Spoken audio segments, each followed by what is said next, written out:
The Ukrainian military began a counteroffensive in the Kursk region of the Russian Federation and advanced 5 kilometers deep into the region in a day. According to the ISW, the Ukrainian military attacked southeastern Sudza, took control of the farm Kalmykov and the village of Fansivka, and also advanced in the direction of Cherkasskaya Konopelka and Yulianok.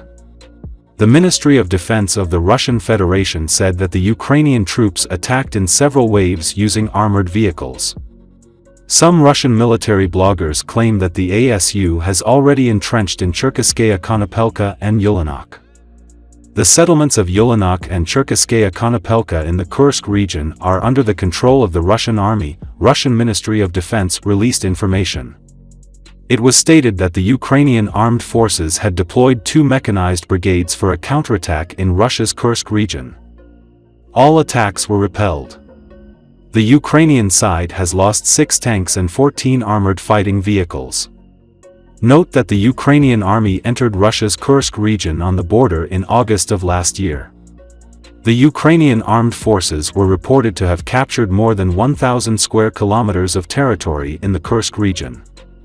The Kremlin had to bring in some 12,000 North Korean troops to help it push the Ukrainian army out of Russian territory.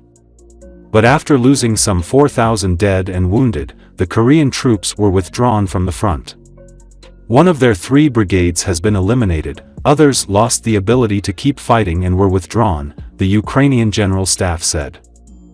Ukrainian President Volodymyr Zelensky insists the incursion has been a success, and has hinted that Ukraine's continued control of Russian territory might give Kyiv leverage in any peace negotiations with Moscow. Mykola Bieliskov, a research fellow at the Ukrainian National Institute for Strategic Studies, said the rationale for the incursion had been more political than military. The United States had previously warned Kyiv against taking aggressive actions toward Russia, which explains why the offensive was kept secret from Washington.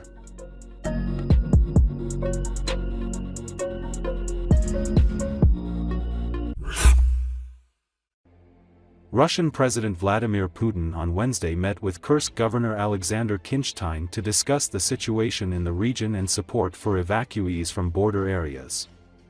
According to Associated Press, Kyiv sought to change its fortunes by launching an incursion into Russia's Kursk region in August, taking 984 square kilometers of Russian territory, in a bid to distract Moscow's forces in eastern Ukraine and strengthen its hand in negotiations. Russia, initially caught by surprise, intensified efforts to drive out the Ukrainian forces. Kinstein drew Putin's attention to the fact that the compensation for the lost PF property of 150,000 rubles was made months ago and is not enough, and urged starting restoring infrastructure in the border area despite ongoing military action. Putin agreed to consider additional compensations and a restoration program with the government. The incursion in Russia's Kursk region didn't significantly change the dynamic of the conflict, and military analysts say Ukraine has lost more than 40% of the territory it initially captured. Самое главное, на что хотел обратить внимание, это на контакты с людьми и выяснение тех озабоченностей, тех проблем, с которыми 112 тысяч человек получили у нас выплату в 150 тысяч рублей.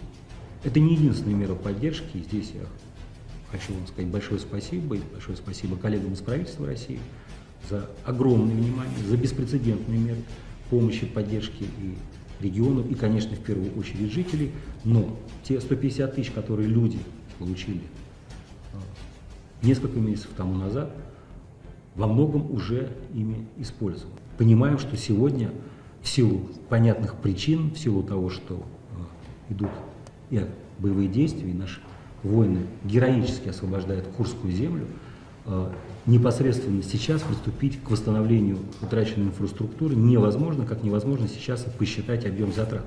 Хотя бы потому, что мы физически еще не до конца всю нашу землю освободили. Но мне кажется также очень правильным, учитывая масштаб и учитывая серьезность этого вызова, рассмотреть возможность о принятии какого-то решения по восстановлению инфраструктуры в Курском приграничье. полностью согласен.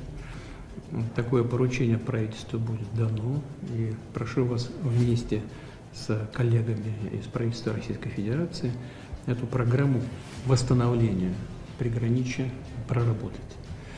Самый чувствительный вопрос по дополнительной компенсации за утрату имущества.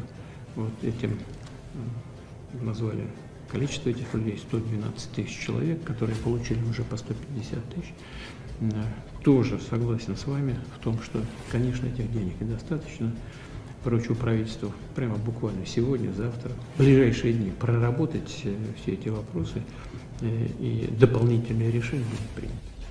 Владимирович, вам большое спасибо.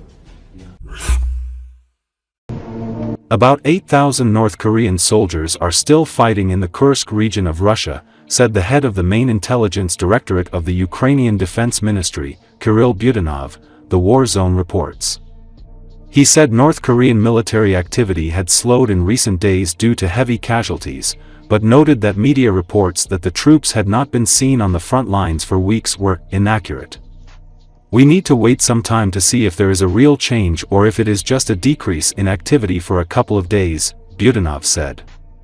According to the head of the GUR, the DPRK troops lost about 4,000 soldiers, including killed and wounded. Budanov attributed these losses to the lack of real combat experience and the conduct of so-called meat waves. The North Koreans are advancing practically without any combat equipment, he said.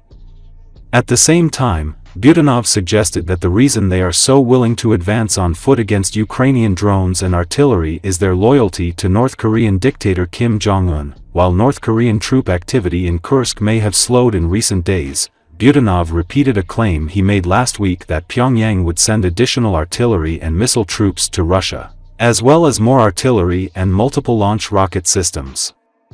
These troops would not conduct ground combat operations, Budanov said, the publication said. Let us recall that the New York Times, citing Ukrainian and American officials, wrote that DPRK soldiers had not appeared at the front for about 2 weeks.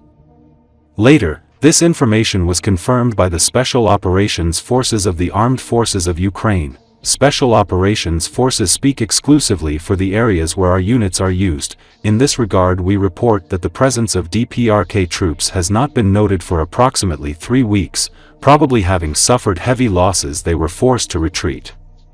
Chairman of the Council of Reservists of the Ground Forces of the Armed Forces of Ukraine Ivan Timochko expressed the opinion that if North Korean troops were withdrawn from the front line, then they are probably passing on their experience to other soldiers.